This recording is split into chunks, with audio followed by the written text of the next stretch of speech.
दोस्तों, देश में ऐसी ऐसी घटनाएं हो रही है कि इंसानियत को जो शर्मसार कर दे। अब वो जमाना नहीं रहा कि सिर्फ औरतों के अगेंस्ट क्राइम होते हैं। हमने रिसेंटली सुना कि बच्चों के अगेंस्ट भी होने लग गए। बट अब काफी केसेस आप सुन रहे होंगे कि आदमियों के अगेंस्ट बहुत क्राइम हो रहे हैं। कभी हमें सुनने में आता है कि ड्रम के अंदर किसी को काट के रख दिया है। कभी हम सुनते हैं सिया गोयल का केस। तो कभी हम सुनते हैं कि किसी औरत ने अपने हस्बैंड को मार दिया एक लवर के साथ मिलकर। सिया गोयल के हादसे से अभी तक हम उभरे भी नहीं थे कि अब एक नया केस आ गया है, आगरा मर्डर केस। अब मैं आपको कुछ फैक्ट्स बताऊंगी आगरा मर्डर केस के बारे में। इसमें दो व्यक्ति होते हैं, हस्बैंड एंड वाइफ। हस्बैंड का नाम होता है सुरेंद्र शर्मा, वाइफ का नाम होता है रूबी शर्मा। तो रूबी शर्मा काफी टाइम से सोसाइटी में बोल रही होती है कि मेरा हस्बैंड नहीं मिल रहा, मेरा हस्बैंड नहीं मिल रहा।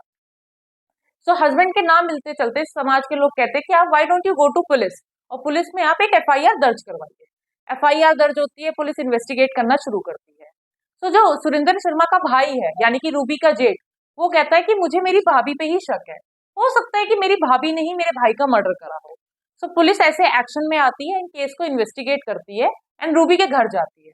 एंड जब वो घर जाती है तो वो ऑब्जर्व करती है कि पूरा का पूरा जो घर है वो जो है पुराना है, लेकिन जो बाथरूम की टाइल्स है वो नई है। And you will be shock to know what happens next. जब वो बाथरूम की टाइल्स को देखती है कि पूरा ये जो है टाइल्स जो है पूरी नई की नई है, तो वो उसको पूरा खुदवाती है। तो खुदवाने के बाद पता चलता है कि उसके अंदर से निकलता है कंकाल, उसके पति का कंकाल which is skeleton. And people come to know कि ये मर्डर रूबी शर्मा ने किया है। जब इन्वेस्टिगेशन के दौरान वो कबूल लेती है कि हाँ मैंने मर्डर किया है। और वो ये मर्डर को अंजाम कैसे देती है? जब वो ये मर्डर कमिट कर रही होती है कि वो पहले तो वो क्या करती है कि वो एक खीर बनाती है जिसमें वो स्लीपिंग पिल्स डालती है। स्लीपिंग पिल्स डालने की वजह से जो हस्बैंड है यानी मृतक, वो बेहोश हो जाता है और उसी बेहोशी की हालत में वो अपने पति का कत्ल कर देती है। एंड उस टाइम पे जब वो कत्ल कर रही होती है, अपनी दोनों ही बच्चियों को अपने किसी रिलेटिव के पास भेज देती है।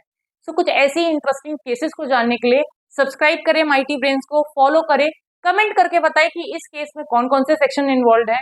एंड अगर आपको बीएनएस को डिटेल्ड में समझना है कि इसमें कौन कौन से सेक्शन होते हैं, क्या क्या केसेस हैं, तो डाउनलोड करें माइटी ब्रेन्स ऐप एंड जानिए बीएनएस के सारे सेक्शंस के बारे में।